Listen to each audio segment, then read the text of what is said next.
வணக்கம் வணக்கம். Mushroom soup 5 நிமிஷத்துல எப்படி செய்யுதுன்னு பார்க்கலாமா? இது வெயிட் லாஸ்க்கு ரொம்பவே யூஸ்ஃபுல்லா இருக்கும். கண்டிப்பா ட்ரை பண்ணி பாருங்க. அதுக்கு முதல்ல மறக்காம என் சேனலை சப்ஸ்கிரைப் பண்ணிக்கோங்க. இப்போ கொஞ்சமா பூண்டு, அது கூட வெங்காயம் ரெண்டையும் சேர்த்து நல்லா வதக்கி விட்டுக்கோங்க. இது கூட கொஞ்சம் போல இஞ்சி பூண்டு பேஸ்ட் அதையும் சேர்த்து மிக்ஸ் பண்ணதுக்கு அப்புறமா பொடி பொடியா கட் பண்ணி வச்சிருக்கிற மஷ்ரூம் அதையும் போட்டுக்கோங்க. உப்பு லாஸ்டா சேர்த்துக்கலாம். ஏன்னா மஷ்ரூம் வெந்து வரும்போது குவான்டிட்டி குறைஞ்சிரும், உப்பு அதிகமாக சான்ஸ் இருக்கு. அதனால தான். இப்போ பாருங்க நல்லா வதங்கிடுச்சா? இப்போ மல்லி இலை கருவேப்பிலை ரெண்டையும் போட்டு இன்னொரு மிக்சிங்கை கொடுத்து சைடில் நான் வந்து 2 ஸ்பூன் அளவுக்கு கார்ன்ஃப்ளவர் வச்சுருக்கேன். உங்களுக்கு கார்ன்ஃப்ளவர் வேணாம்னு நினச்சிங்கன்னா ராகி மாவு இருக்கு இல்லையா, அதை கூட நீங்கள் எடுத்துக்கிறலாம். இது வந்து கொஞ்சம் வந்து சூப்புக்கு திக்காக இருக்கணுன்றதுக்காக தான் நான் எடுத்திருக்கேன்.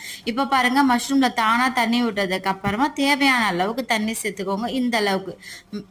இது கூட வந்து பெப்பர், அது கூட கொஞ்சம் போல் மிளகு, அதை சைடில் அரைச்சி வச்சுக்கோங்க. இப்போ சூப்பில் கொஞ்சம் போல் அரைச்சி வச்சுருக்க கார்ன்ஃப்ளவரையும் சேர்த்துட்டு பெப்பரை ஊற்றி நல்லா கொதி வந்ததுக்கப்புறம் மல்லி இலை போட்டு இறக்குங்க. Soup ready.